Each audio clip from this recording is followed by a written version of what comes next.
Good morning friends, so welcome to the prelims booster session. आज का पहला topic है इसरोज रॉकेट डेब्री। ये टॉपिक आपके साइंस एंड टेक्नोलॉजी के लिए इंपॉर्टेंट है। एक लार्ज ऑब्जेक्ट जो है वो पाया गया है वेस्टर्न ऑस्ट्रेलिया के पास में। कहा जा रहा है कि वो इसरो के एक रॉकेट का जो है वो एक अंश है, डेब्री है। तो इसरो ने कहा है कि यस, ये PSLV का जो हमारा रॉकेट हमने 2 महीने पहले लॉन्च किया था, IRNSS कॉन्स्टलेशन जो है वो पूरा करने के लिए नेविगेशन सैटेलाइट जो हमने छोड़ी थी, उसी का ही एक पार्ट है। और इसको हमने साउथवर्ड डायरेक्शन में जो लॉन्च किया था। तो ऐसा पहले बार नहीं है कि हम ये जो है स्पेस डेब्री हमें जो है मिला है। ऐसा पहले कई बार हो चुका है। और नवंबर 2022 में तो रादर चाइना का जो लॉन्ग मार्च 5B रॉकेट था वो अनकंट्रोल्ड होकर साउथ सेंट्रल पैसिफिक ओशन में गिरा था।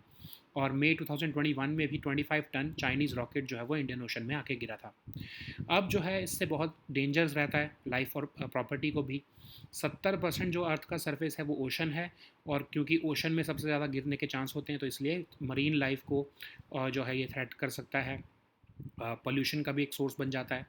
अभी तक कोई ऐसे इंसिडेंट्स तो नहीं हुए हैं कि जिससे कि जो है ह्यूमन लाइफ को बहुत बड़ा डैमेज हुआ हो किसी स्पेस डेब्री के गिरने से।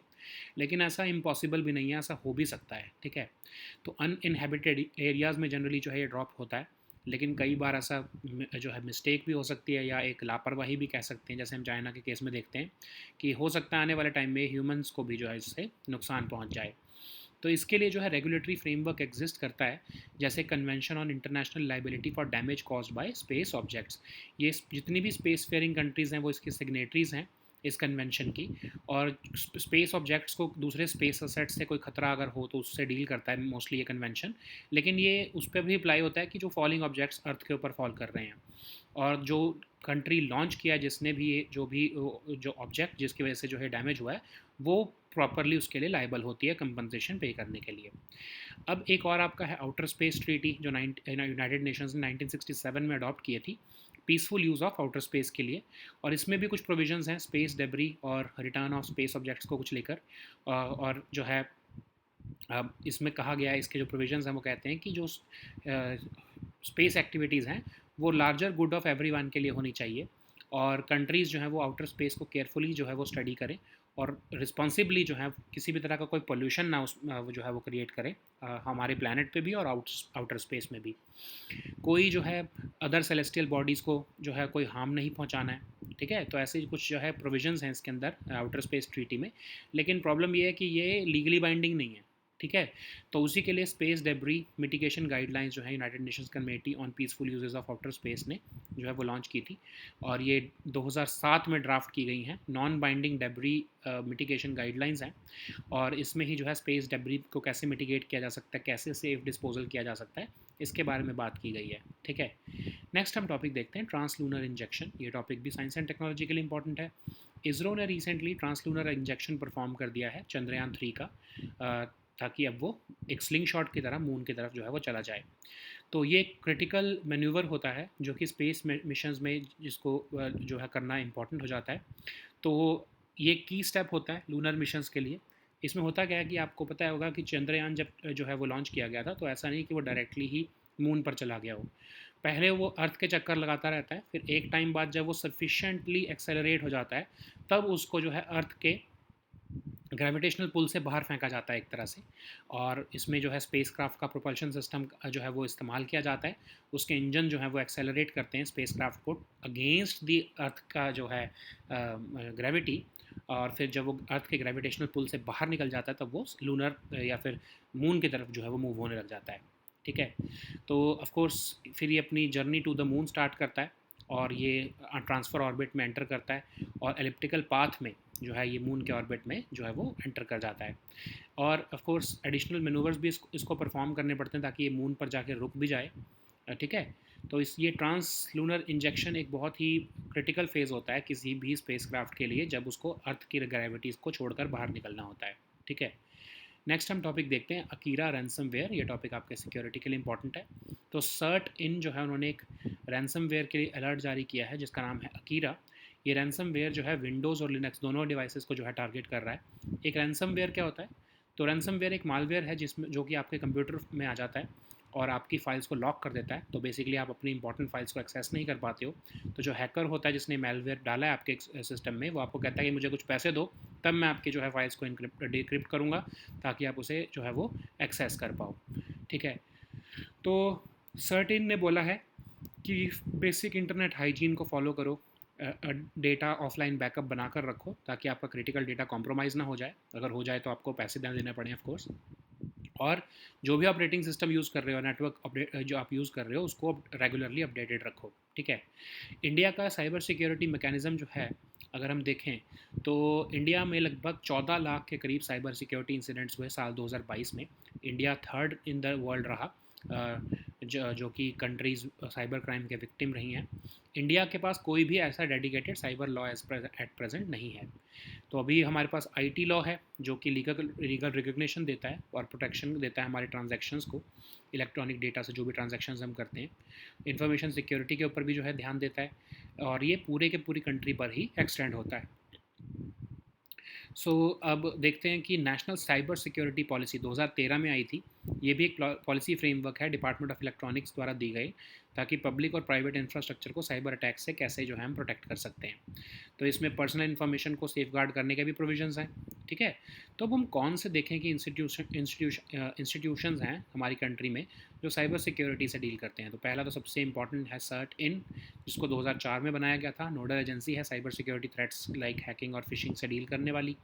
अब Indian cyber crime coordination centre, ये भी मिनिस्ट्री ऑफ होम अफेयर्स का ही एक जो है इनिशिएटिव है। साल 2018 में लॉन्च किया गया था, इसको अप्रूव किया गया था, और ये भी एक नोडल पॉइंट बनता जा रहा है फाइट अगेंस्ट साइबर क्राइम में। एक national cyber crime reporting portal भी है जो कि सिटीजन सेंट्रिक इनिशिएटिव है। इसमें सिटीजन जो है वो साइबर क्राइम्स को रिपोर्ट कर सकते हैं। 2019 में इसको पायलट बेसिस पर लॉन्च किया गया था। अब ऑफ कोर्स आप सब इसको एक्सेस कर सकते हो ऑलरेडी। अब हम देखते हैं अकीरा रैनसमवेयर क्या है। तो ऑफ कोर्स ये आपके जो डेटा है उसको इनक्रिप्ट कर देता है ताकि आप अपने जो है डेटा को एक्सेस ना कर पाओ, और ऐसे प्रोसेसेस जो कि इसको इंक्रिप्शन करने से रोकते हैं उनको भी जो है ये या तो क्लोज कर देता है या उनको शट डाउन कर देता है। ठीक है, नेक्स्ट हम टॉपिक देखते हैं इंडिया स्टैक। गवर्नेंस के लिए टॉपिक इंपॉर्टेंट है। मिनिस्ट्री ऑफ इलेक्ट्रॉनिक्स और आईटी जो है इंडिया की, उन्होंने पपुआ न्यू गिनी के साथ एक एमओयू साइन किया है ताकि इंडिया स्टैक को शेयर किया जा सके। तो इंडिया स्टैक क्या है? एक एपीआई है, एक सेट ऑफ एपीआईज अदर, जिसमें गवर्नमेंट्स, बिजनेसेस, स्टार्टअप्स और डेवलपर्स जो है वो जो है यूनिक डिजिटल इंफ्रास्ट्रक्चर को एक्सेस कर सकते हैं। इसमें 3 लेयर्स होती हैं, आइडेंटिटी, पेमेंट्स और डेटा। अब इसके 4 डिस्टिंक्ट टेक्नोलॉजी लेयर्स अगर हम देखें तो प्रेजेंसलेस लेयर फर्स्ट, मतलब कि आपको फिजिकल प्रेजेंस की ज़रूरत नहीं है, यूनिवर्सल बायोमेट्रिक डिजिटल आइडेंटिटी से आप अपनी आइडेंटिटी प्रूव कर सकते हो। पेपरलेस लेयर, मतलब कि डिजिटल रिकॉर्ड जो है वो आप इंडिविजुअल अपने डिजिटल आइडेंटिटी को जो है वो कहीं पर भी मूव कर सकता है। तीसरा है कैशलेस लेयर, जिसमें आपका यूपीआई भी आता है, एक सिंगल इंटरफेस दिया है, सारे आप बैंक अकाउंट्स को लिंक किया गया है उससे। कंसेंट लेयर, डेटा फ्रीली और सिक्योरली मूव किया जा रहा है और आपके कंसेंट के साथ, तो ये आपका 4th पिलर है। ठीक है, अब कौन कौन से इसमें आप सेंट्रल पार्ट देखोगे इंडिया स्टैक में? आधार प्रूफ, आधार KYC, डिजिटल लॉकर, यूपीआई। ठीक है, अब हम देखते हैं एपीआई क्या होता है। एपीआई का मतलब होता है, मतलब एपीआई में ए जो है वो तो एप्लीकेशन है, तो कोई भी सॉफ्टवेयर या कोई डिस्टिंक्ट फंक्शन। इंटरफेस मतलब कोई भी 2 एप्लीकेशंस के बीच में कॉन्ट्रैक्ट, मतलब कि कैसे 2 या 2 से ज़्यादा जो है, खासकर 2 ही अगर हम देखें तो 2 लोग कैसे जो है रिक्वेस्ट और रिस्पॉन्स कर रहे हैं, कैसे कम्युनिकेट कर रहे हैं डिजिटली, उसको हम एपीआईज़ में कन्वर्ट करेंगे। मतलब एप्लीकेशन, ऐसी एप्लीकेशन जो 2 लोगों को जो है वो कम्युनिकेट करने में हेल्प कर रही है। रिक्वेस्ट, आप यूपीआई की रिक्वेस्ट डालते हो और रिस्पॉन्स आपको उसके थ्रू आता है, तो वो एक तरह से वो भी एक एपीआई है। ठीक है, वो किसी भी सॉफ्टवेयर में आप जिसमें टू वे कम्युनिकेशन हो रहा है उसको आप एपीआई कह सकते हो। नेक्स्ट हम टॉपिक देखते हैं रेलवे प्रोटेक्शन फोर्स। ये भी टॉपिक गवर्नेंस के लिए और सिक्योरिटी दोनों के लिए इंपॉर्टेंट है। तो एक कांस्टेबल थे अभी रेलवे प्रोटेक्शन फोर्स के, उन्होंने 4 लोगों को जो है वो मार दिया था, शूट कर दिया था उनको, Mumbai bound superfast express train पर। तो इसीलिए हम देखते हैं रेलवे प्रोटेक्शन फोर्स है क्या। 1882 में इसको बनाया गया था, लेकिन 1957 में इसको स्टेचुटरी जो है पावर्स मिली, और ये डायरेक्टर जनरल द्वारा लेड होता है।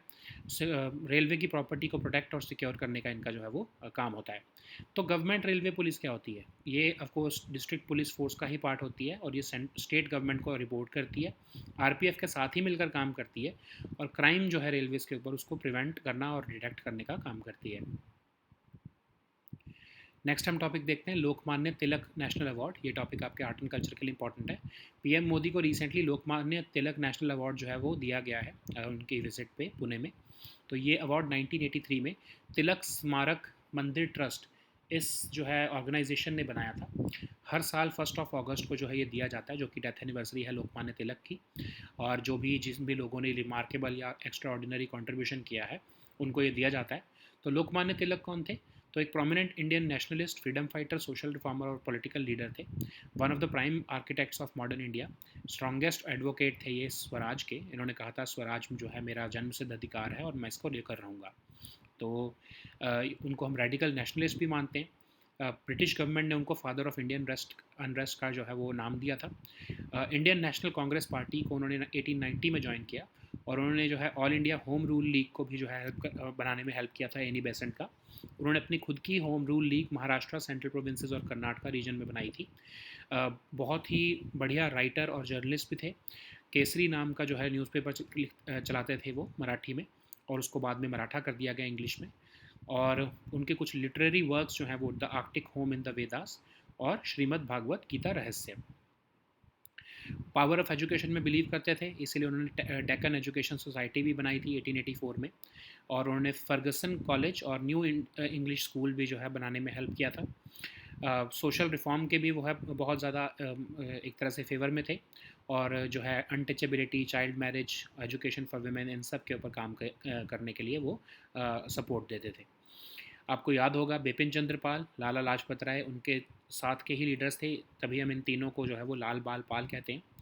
तो इम्प्रिजनमेंट भी हुई इनकी, इनको सेडिशन का चार्जेस लगा के कई बार जो है वो अरेस्ट किया गया। और जब वो जेल से वापस आए तो 1916 में लखनऊ पैक्ट उन्होंने मोहम्मद अली जिन्ना के साथ जो है वो साइन करने में साइन करवाया, और जिससे कि हिंदू मुस्लिम यूनिटी जो है वो नेशनलिस्ट स्ट्रगल को मिली। So now let us see all these topics in English. So the first topic is ISRO's rocket debris. This topic is important for your science and tech section. So a large object has been found on the shores of Western Australia, and it has been confirmed by ISRO that it is the debris of ISRO's rocket. And ISRO has said that it is an unburned part of PSLV rocket, which was launched as a navigation satellite for the IRNSS constellation 2 months back, and it was launched actually in the southward direction. So this is not the first time that space debris has been found. In fact, in November 2022, large fragments of China's Long March 5B rocket plunged uncontrolled into the South Central Pacific Ocean. Similarly, in May 2021, large chunk of 25-ton Chinese rocket also fell into the Indian Ocean. So there are associated threats also with respect to this space debris which need to be tackled. For example, threat to life and property. So it is good fortune that someone was not hurt because by this space debris that was fell in Australia, but it could happen. Okay, also because 70% of the Earth is ocean. So once this space debris falls into the ocean, it also harms the marine life. It also creates pollution. So that's why we need to focus on how we can minimize these instances. So as of now, there have these space debris in the previous time has not been has rather fallen on uninhabited areas, but it could be possible that in the future it if there is a chance that it could fall on inhabited habited areas also. In that case, of course, there would be loss of lives also. So for that, there is regulatory framework. We need to strengthen that regulatory framework. First, of course, is the Convention on International Liability for Damage Caused by Space Objects. So most of the spacefaring countries are signatories to this convention, and it deals with not just the damages caused by space objects to other space assets, but also to the damage caused by falling objects on Earth. So this convention makes the launching country absolutely liable for the damage which can be caused by their space assets. and they are liable to pay the damage also, or the compensation also. There is also an outer space treaty which was adopted by United Nations in 1967, and it primarily addresses the peaceful use of outer space. So there are certain provisions regarding space debris and earth safety in outer space treaty. So it says that space activities are meant to be good for the for are meant to be for the good of everyone, and that's why it should avoid harm caused by space debris falling back to the earth. And we must these countries who are indulged in space exploration must study outer space carefully and explore the responsibility to prevent any harmful pollution or changes to our planet. So these states are also obligated to avoid damaging not only space but also other celestial bodies like the moon. And there is also another guidelines which are based on this outer space treaty. These guidelines are space debris mitigation guidelines. These were adopted in 2007, and they are non-binding, of course, but they are also addressing the space debris mitigation and safe disposal of space objects. So the next topic is translunar injection. This topic is again important for your science and tech section. ISRO has recently performed the translunar injection of Chandrayaan 3. Now Chandrayaan 3 will go like a slingshot towards the moon. So it's a critical maneuver which is performed during space missions. So it's a key step, especially in lunar missions, and it enables the spacecraft to escape Earth's gravitational pull and travel towards the moon. So what happens is that when the spacecraft is at the perigee position, which means that it is closest to the Earth, this spacecraft propulsion system gets fired from the engine, and it accelerates the spacecraft, and so until it gains enough speed to break free from Earth's gravitational pull, and then it is moved towards. It has already gotten the acceleration by rotating around the Earth. Once it reaches the perigee point, this engine starts, and it goes towards it tries to escape the Earth's gravitational pull, just like a slingshot. Okay, so it starts traveling towards the moon, and then the spacecraft when enters the lunar trajectory and continues its journey towards the moon, and it enters the transfer orbit, which is of course an elliptical path, and it intersects with the moon's orbit, and the spacecraft continues to travel in this highly eccentric orbit. Okay, of course there are certain other maneuvers also before, of course, Chandrayaan could land on moon by 23rd of August. Okay, so the next topic is Akira ransomware. This topic is important for your security section. So CERT-In has recently issued an alert for ransomware called Akira, and it has been found to target both Windows and Linux-based devices. So what is a ransomware? So basically it's a malware designed to deny a user or organization access to files on their own computer.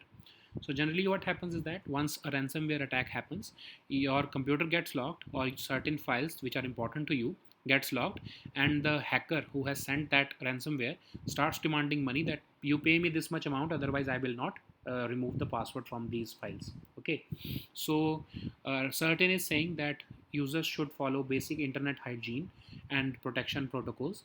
They should maintain up-to-date offline backups in case their data gets compromised. They would not be dependent on the mercy of hackers.